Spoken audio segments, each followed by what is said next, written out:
Welcome. My name is Boran Hodiak. I'm a retired journalist, and I'm going to be talking about the destruction of Ukraine because I don't think people really realize how much Ukraine has been wounded in the past year.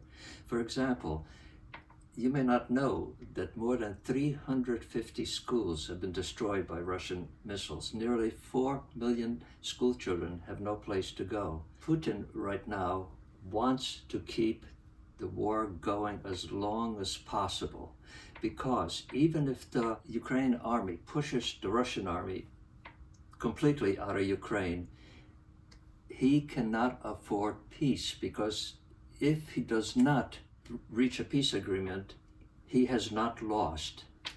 And he can tell his Russian people, we are training the conscripts, we are piling up ammunition, we are reorganizing our army.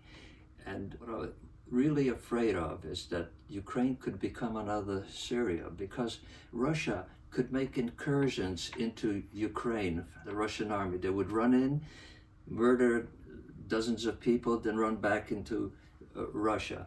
They could keep on hitting Kiev and Kharkiv with their missiles.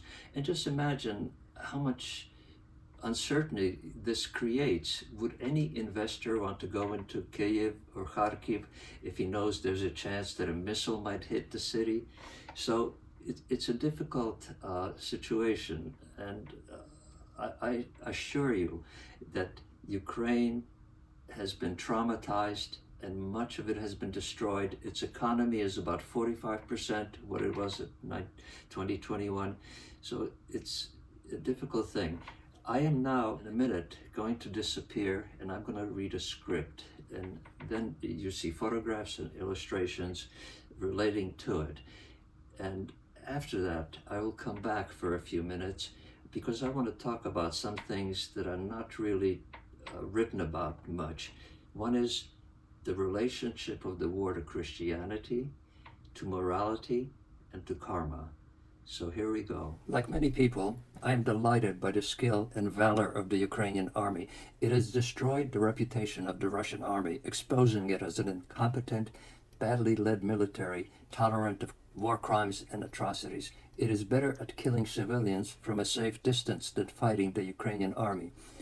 But with all the frequent statements that Ukraine is winning, I claim that if the war continues for several years, it will be a victory nobody wants. It will be like the victorious Ukrainian soldier returning to his hometown, hobbling on prosthetic legs, looking at his destroyed home, and then going to the cemetery, to the grave of his wife and son.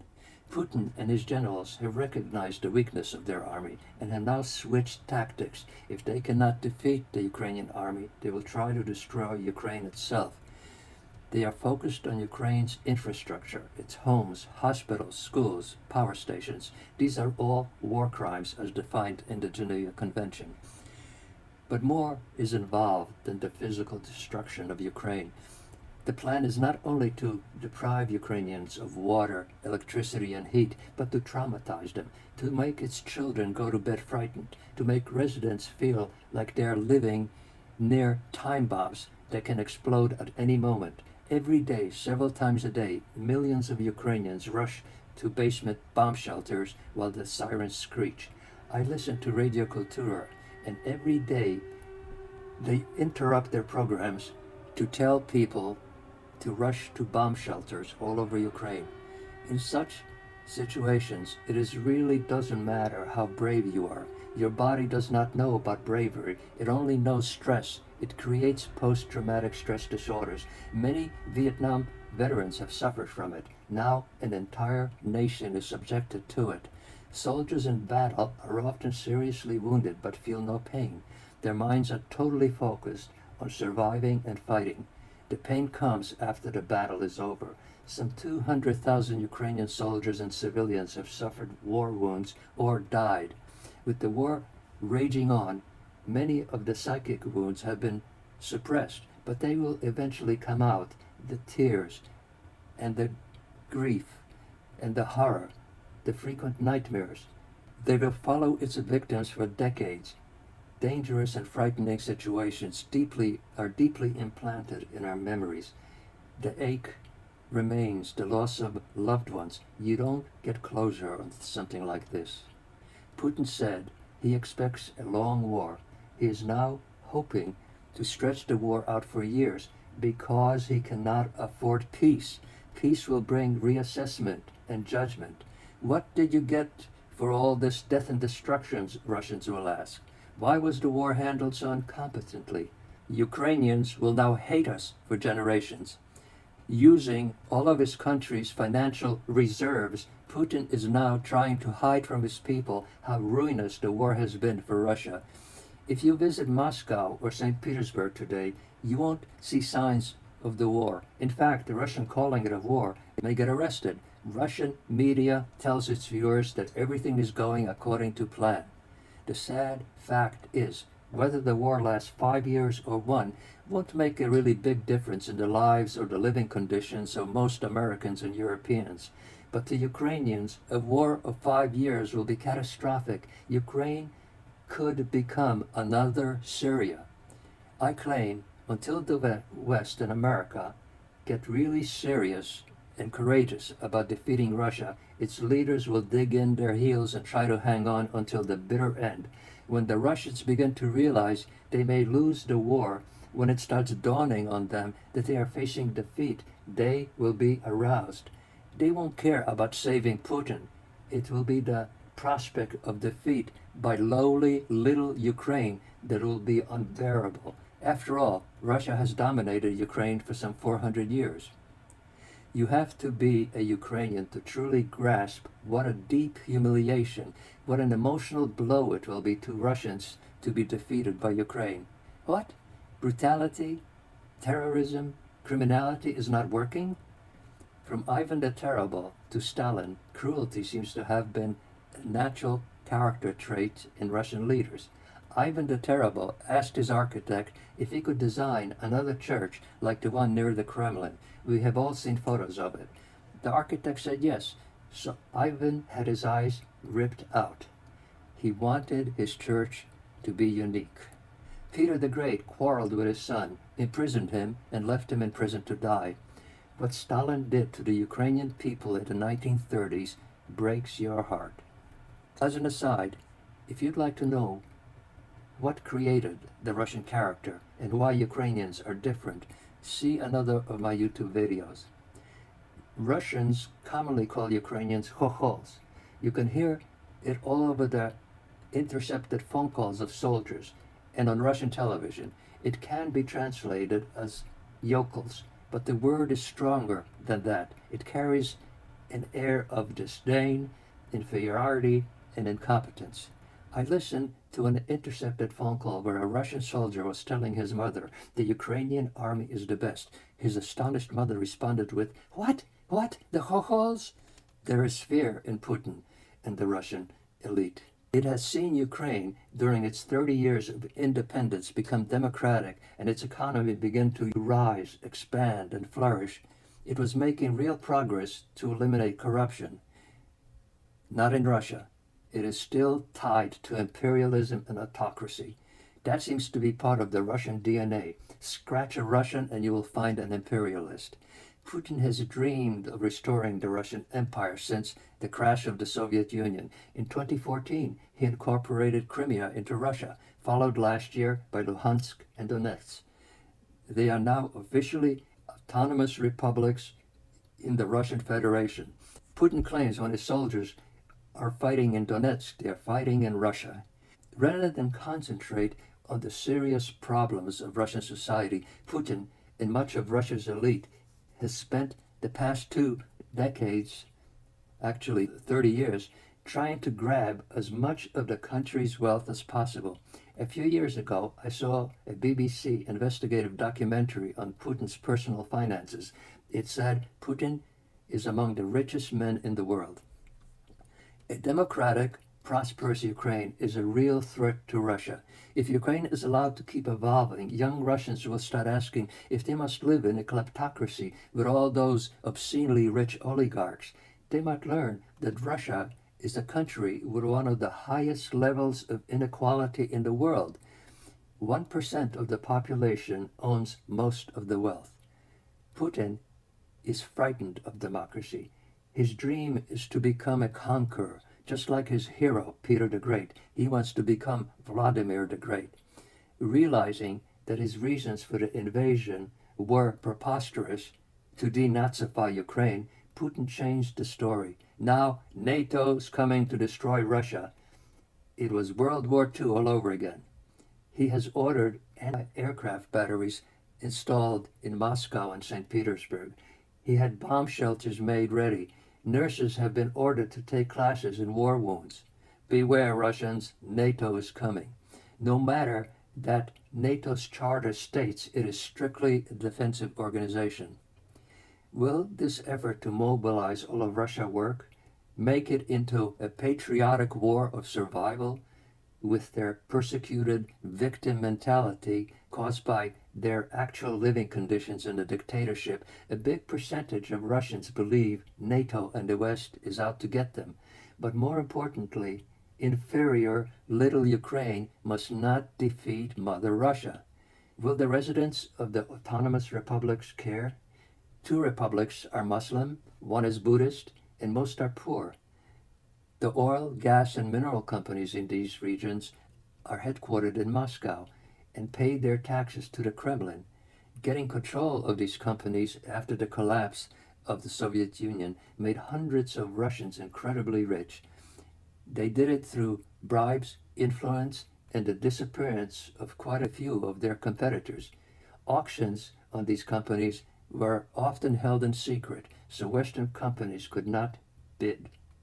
The peril to Ukraine is that time is on Russia's side. Ukraine is bleeding. It is slowly being destroyed. Every day, hundreds of Ukrainians die. The Ukrainian government does not provide casualty figures of its soldiers, but even if they are half of Russian casualties, they are enormous. Last year, Ukraine's economy fell by 45%. Meanwhile, the West has been giving Ukraine just enough weapons so it does not lose, but not enough so it can win. For the past year, Ukraine was subjected to a series of, no, you can't have these weapons. Then later, yes, you can. It was often the people in a country, such as in Germany, that pressed their leaders to reverse their decision. Give Putin a chunk of Ukraine, and let's get this over with, was heard in the West. If Ukraine had received several Patriot missile systems from America a few months ago, that alone would have saved several hundred lives. Patriot systems are so valuable because they can stop attacking jet fighters and bombers 100 miles away. They would help Ukraine control the skies. I just read an article where several military experts said if Ukraine had gotten heavy offensive weapons months ago, Russia would now be out of Ukraine. It is important to get Russia out of Ukraine as soon as possible, before Putin could put all of Russia on a war footing. Right now, the war is just a special military operation. In other videos, I argue that the nuclear sword Putin has been rattling and has so intimidated the West with is made of wood. I also argue why battlefield nuclear weapons are ineffective and impractical. That is why they have not been used, though they were developed 60 years ago. If the war continues for years, Russians will not starve. There will be plenty of homegrown food. They will not freeze or run out of gas for their cars. They can do without Western gadgets, fast food, and luxury goods. Sanctions will damage but not cripple their economy. In other words, Putin can drag the war out for years. Only a convincing military defeat of Russia this year will open up the possibility of ending the war and save Ukraine. We can't depend on Russians feeling ashamed or guilty about all these war crimes. I doubt harder living conditions will influence Russians, but the dreadful, humiliating prospect of losing the war to scorned Ukraine will motivate them. I am pretty sure Ukraine will not give up Crimea for peace. The Ukrainians have suffered too much and lost too much to give Putin a victory. While the West debates whether to give Ukraine tanks, jet fighters, long-range missiles, the destruction of Ukraine will continue. In the past year, more than 5,000 Russian missiles and rockets and kamikaze drones have bypassed Ukrainian defenses. They have created an estimated $700 billion worth of destruction. But how do you calculate the damage done to families, the loss of sons, husbands, mothers, sisters, brothers, shattered lives, depression, traumas? I just saw a video of a mother who had to bury her son in her garden because she was in a war zone and no other means were available. Another showed a young woman pointing to a destroyed high-rise apartment building where her parents died. She survived even though she was near them. The last words her mother said were, "Katya, go to sleep. You have to go to work tomorrow." Every day the war is prolonged, costs hundreds of lives. That is why I get sick of the media constantly asking if the West is getting tired of the war and will the support continue. Is there a war fatigue now, the media ask, as if the TV news was getting boring. A number of Republican senators and congresspeople, as well as Tucker Carlson of Fox Broadcasting, are on Putin's side. Carlson's Fox comments are regularly replayed on Russian television. He is a hero in Russia. If Trump had been re-elected, Ukraine today would be a police state, and Zelensky and all the people around him would be dead. But across Ukraine, there would be a fierce, brutal guerrilla war going on. The Ukrainian civilian population is now well armed, and the Russians will find danger around every corner. Long ago, I worked for Associated Press, and once I asked an old woman who had been a radio operator in Western Ukraine for the NKVD. The NKVD's job was to control and repress the population. It was Russia's version of the German Gestapo. Later, the NKVD was renamed KGB, and today is FSB. The Ukrainian farmers would work during the day, the woman said, but at night pick up their rifles and go to ambush some outpost. We were all scared, she said. Western Ukraine was not incorporated into the Soviet Union until after World War II. Before the war, it had been under Poland. After the war, Stalin demanded it and got it. Many of Western Ukraine's residents resented Soviet occupation. Thankfully, the West in America has become more courageous and have promised Ukraine offensive weapons. I say promised because Ukraine has been waiting for some of the promised weapons for months. Russia must be soundly defeated and put in a situation where it cannot attack Ukraine again, because if it can, it will. Putin is now attempting to militarize Russia. You can find YouTube videos of Russian children given toy rifles and taught war games. This is something new in Russian elementary schools. One character trait of Russians is their persistence. That is the reason they conquered so many nationalities and tribes over the centuries to create all those autonomous republics in the Russian Federation. In the Caucasus, for example, they fought the tribes for decades before subjugated them. It is an exciting story recounted in The Sabers of Paradise by Leslie Branch. Sanctions are porous. If you have the money, you can buy today a top-of-the-line cell phone or other electronics in Moscow, brought in from Kazakhstan, Turkey, and Hungary. I bet secret smuggling is going on now from China to Russia of microchips and other material. I am fluent in Ukrainian and understand much of Russian, so I listened to hundreds of intercepted phone calls and comments on Russian media. During all those hours of listening, I heard almost no Russian comment on the immorality and injustice and cruelty of the war. No soul-searching regret or anguish. Shown photographs of the destruction. Most of those being interviewed seemed to be looking at a shoe catalog. I realized there was fear that Big Brother was listening, but it is possible to show your concern. No one will arrest you if you look at a photo and say, that is awful. The war is the Kremlin's business and has nothing to do with them, many Russians say. It's as if they are occupants of Russia, but not its citizens. Besides, they say, we can't do anything about it. Germans, after World War II, apologized. made reparations, created a vibrant democracy and a powerful economy. I doubt today's resentful, humiliated Russians with their inferiority, superiority complex are ready for that. Listening to Russians on the internet, I mostly heard a sense of grievance, and it was always the other guy's fault. And let's not just say that if only Putin was deposed, that everything will be fine. This is a question of a nation's character. Long ago, Winston Churchill said, "Give us the tools and we will finish the job." America then came to England's rescue. Now it has come to Ukraine's rescue.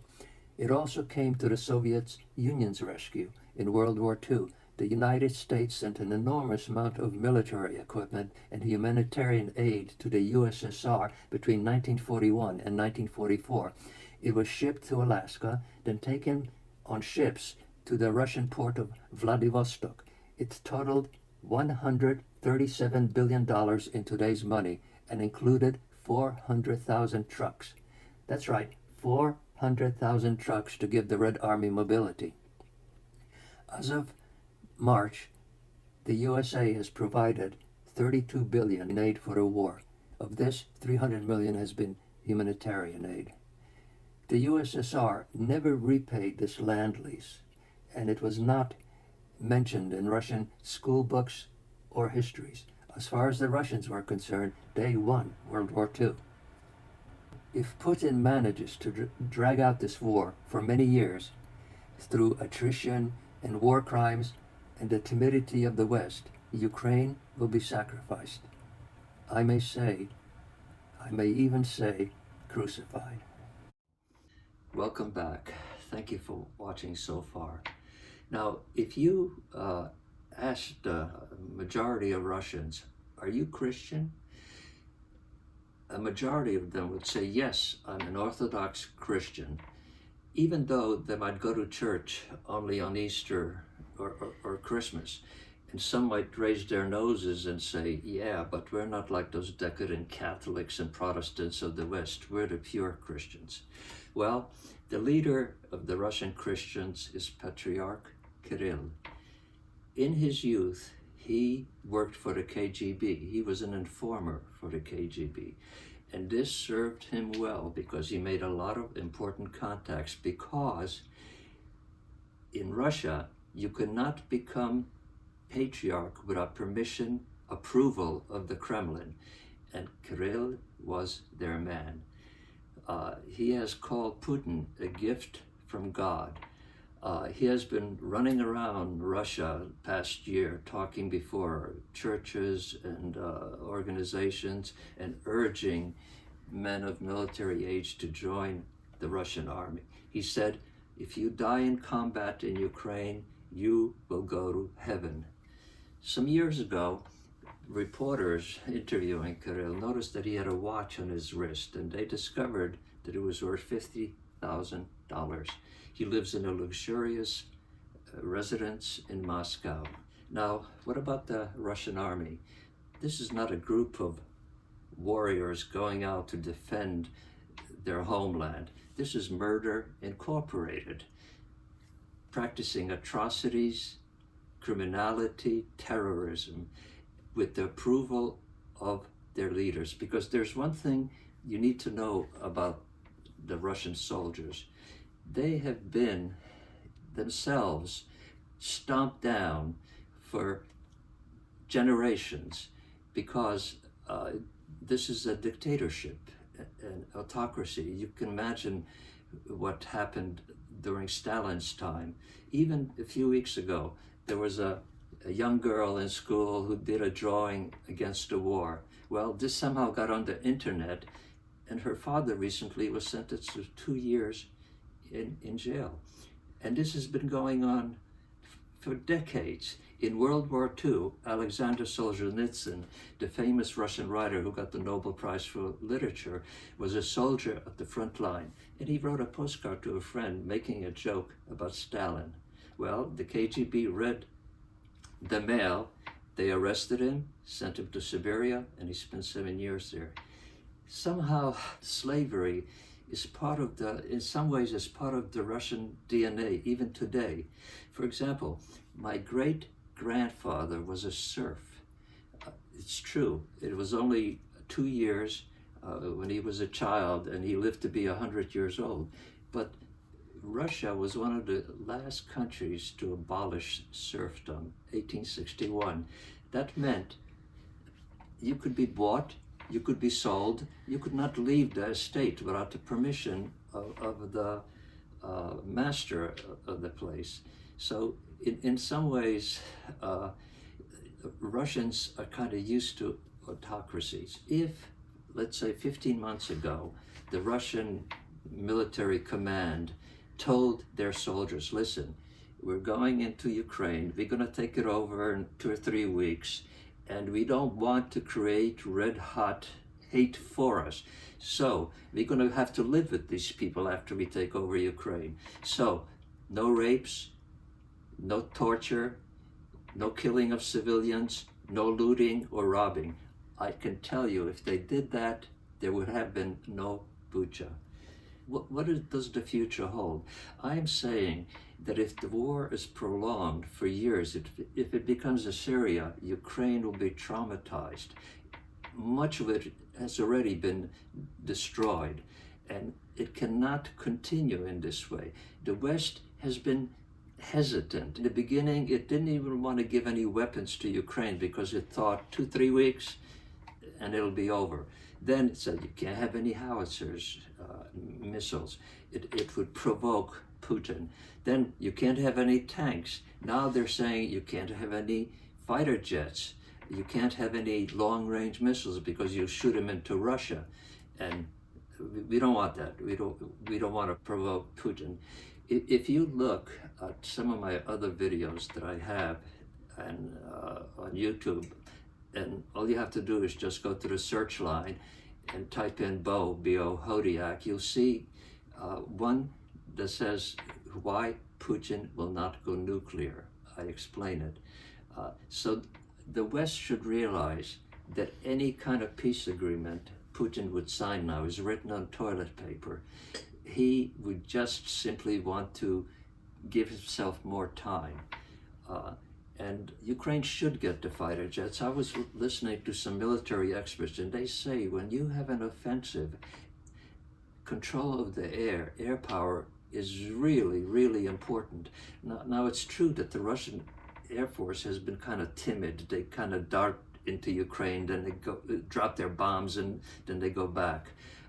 But if it's a bitter fight that is coming very soon, offensive, Putin can simply tell the airport, I don't care if you're going to lose a quarter of your planes, you go in. And it would be really, really hard for Ukraine. So Russia has to be really crushed.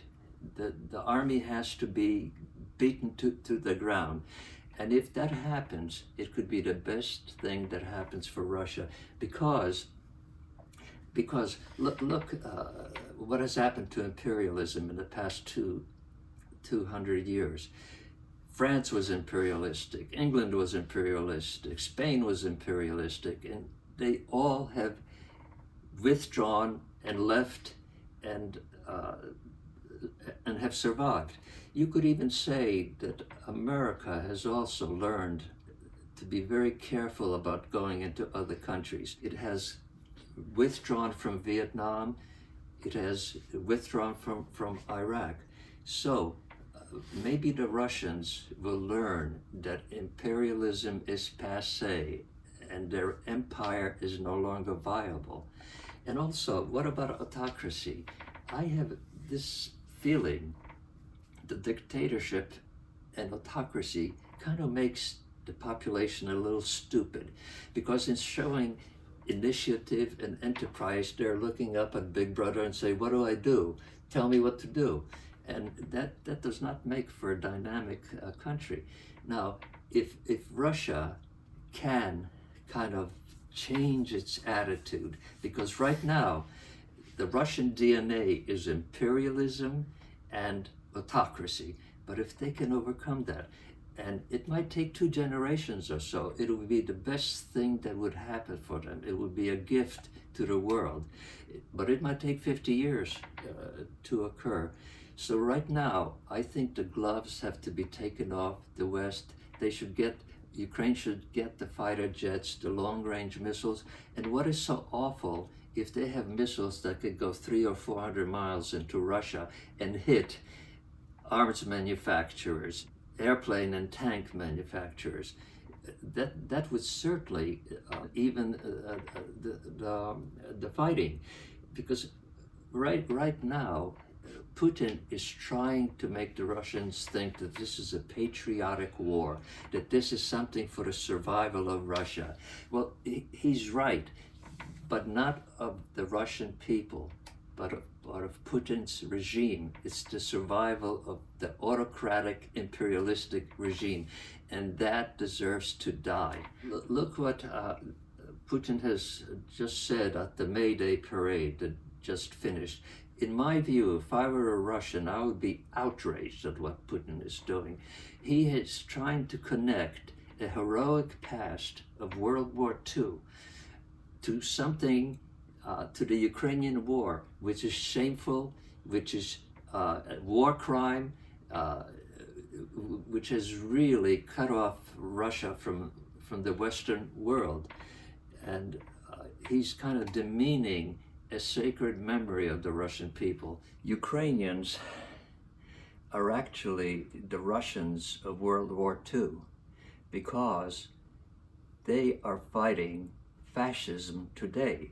Russia is a fascist country. Now, what makes a country fascist? They have a total dictatorship of one person, one party. Nothing else allowed. 2, they control the wealth of the country, the industry, and the corporations and so on have to do what they want. 3rd, there's media control. And of course, they are hostile to democracy and liberalism and any kind of sexuality that's outside the heterosexual area. And also, they like to kind of connect themselves to traditional religions. Putin has been photographed crossing himself in church, lighting a candle in church, standing right next to Patriarch Kirill. But in my view, Kirill and Putin are children of Satan. So I do hope that there'll be an all-out effort, jet planes, long-range missiles, more support for Ukraine, because believe me, the Ukrainians are keeping a stiff upper lip, and the Ukrainian army is not talking about its wounded and its casualties. But if more than 200,000 Russian soldiers have been killed or wounded, it's not impossible to think that nearly 100,000 Ukrainian soldiers have been killed and wounded. What does it matter if 5 or 6 years from now Ukraine is the victor and Russia is defeated, if the country is traumatized and destroyed and might take 100 years to recover? Ukrainians suffered more than the Russians did because 7 million Ukrainians died in World War II, while 13 million Russians did. But we have to factor in the fact that Russian population is 3.5 larger than Ukraine's, 140 million to 40 million. And you can also extrapolate this to today, because estimates are that 200,000 Russian casualties, 100,000 Ukrainians. But if you put in the population factor, you could say 350,000 Ukrainians compared to 200,000 Russians. So this is really a big sacrifice for Ukraine. I want to finish up with a few comments on karma. Karma is generally understood as a universal law that says actions have consequences, that what you put out into the world, what you do to others, eventually in some way come back to you. And boy, the Russians have been building bad karma for 100 years. What they did to the Ukrainians in the 1930s, if you learn about it. It'll break your heart. Read Anne Applebaum's fine book about it called Red Famine. This has continued. Look what the Russians did in Chechnya, in Georgia, in Syria.